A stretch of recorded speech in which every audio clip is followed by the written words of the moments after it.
దైవజనుడు John hide Nelson తెల్లైన దేవుడు భారం ఇస్తే పంజాబ్ రాష్ట్రానికి వచ్చాడండి. ఆయనకి మాట సరిగా రాదు, నత్తివాడు. అక్కడ ఉన్న వాళ్ళు అన్నారంట, ఈయన మిషనరీకి వచ్చాడు, నత్తివాడు ఎట్లా కమ్యూనికేట్ చేస్తాడు, ఈయన సరిగా మాట్లాడకపోతే వేరే వాళ్ళకి ఎట్లా అర్థమవుతుందండి, అనవసరంగా వచ్చాడు ఈయన అన్నారు.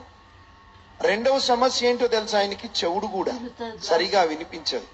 అందరు తిట్టుకున్నారు, మాట రాదు ఈయనకి, చెవులు సరిగా వినిపించవు, ఏం మిషనరీ అయ్యా అని. నిజమే, ఆయనకు మాట్లాడడం రాదు సరిగా, నిజమే ఆయన చెవులు సరిగా వినిపించవు. కానీ ఆయన దేవుని సన్నిధిలోనికి వెళితే ప్రియులారా, కొన్ని సందర్భాల్లోనంట మోకాళ్ళ మీదుండి 36 గంటల సేపు ప్రార్థనలు గడిపేవాడంట. చప్పట్లు కొట్టండి.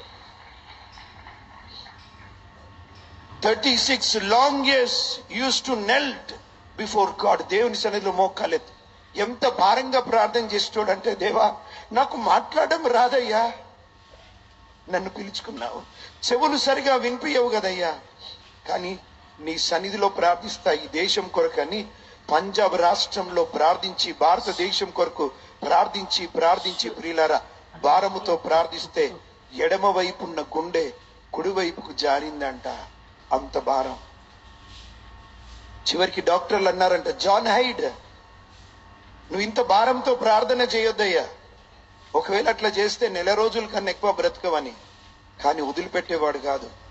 తనకున్న అనారోగ్యాన్ని బట్టి తన స్వదేశానికి వెళ్ళి అక్కడ మోకాళ్ళ మీద నుండి ఏడ్చేవాడంట, దేవా నాకున్న బలహీనతను బట్టి నేను మళ్ళీ నా దేశానికి వచ్చాను, కానీ ప్రార్థిస్తున్నానయ్యా, పంజాబ్ రాష్ట్రంలోంచి ఒక ప్రవక్తను లేపు ప్రభువా, నువ్వు ఒక ప్రవక్తను లేపు ప్రభువా అని ప్రార్థించేవాడంట.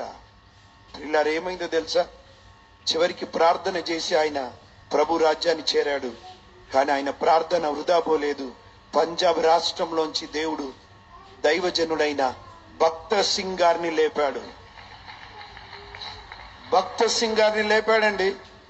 ఆయన పరిచర్లో ఈరోజు లోకమంతటా దాదాపుగా 20,000కు పైగా సంఘాలను స్థాపించబడ్డ ఎబ్రోను ద్వారా ఒక ఆయన ప్రార్థన చేశాడు.